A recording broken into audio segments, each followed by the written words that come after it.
people fighting.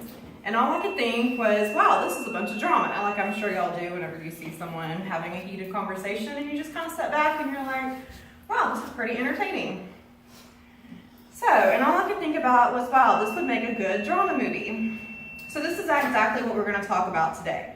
How rhetoric communication with others actually does resemble drama, and there is an actual theory that relates to this analyzation called dramatism.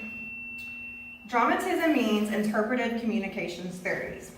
By the end of the speech, you should, for one, feel smarter that you know what dramatism is, and for number two, the next time you see a good lover's quarrel like I did, you'll be able to analyze it as something more than just a good old entertainment purposes. So, we're going to talk about what dramatism has three different points: identification and dramatism, the overview of the dramatic pentad, and the guilt restoration in dramatism. Before we go over these main points, let me tell you about more of the theory of dramatism. The theory of dramatism was created in the late 1900s by a gentleman named Kenneth Burke. Burke believed that all communication is like a big stage, that life is not full of drama, but instead it is a drama.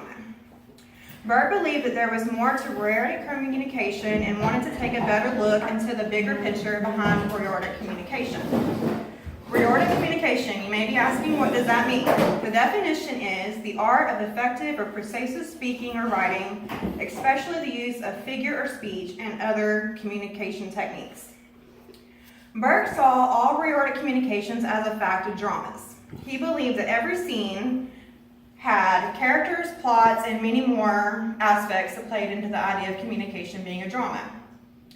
The dramatic analysis that Burke created defines every part of the communication process as an act of a drama called dramatism. Dramatism contains three key points that are identification, the pentad, and guilt restoration. So I forgot my picture. This is what I saw at Sonic with them fighting. This is Kenneth Burke. Burke also believed that people are divided by race, location, and culture. People use language to either build the gap between them or to divide them in their connection, according to changing minds. Burke bridged the gap between action and motion. Action being things that are done on purpose, and motion being behaviors that are done without a purpose behind them, according to Bradley. Burke described humans as symbol using animals. Now that we have looked at the building blocks of dramatism, let's look at a more in-depth way of analyzing communication with dramatism. The pentad is a tool created by Burke to analyze how the communicator is trying to persuade his audience. The 5 elements of the pentad are agency, which is how did they do it, agent, which is who or what did it, scene, which is where did they do it, and purpose is why did they do it.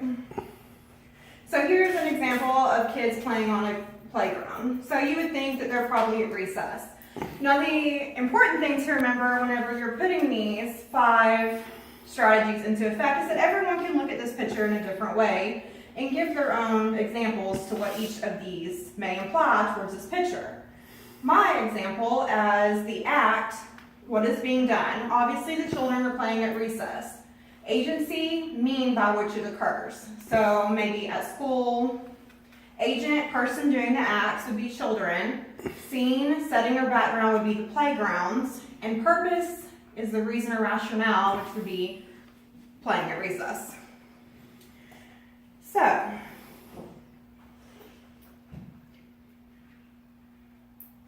that leads us to our next point of what Burke believed the underlying motion for all rhetoric communication is.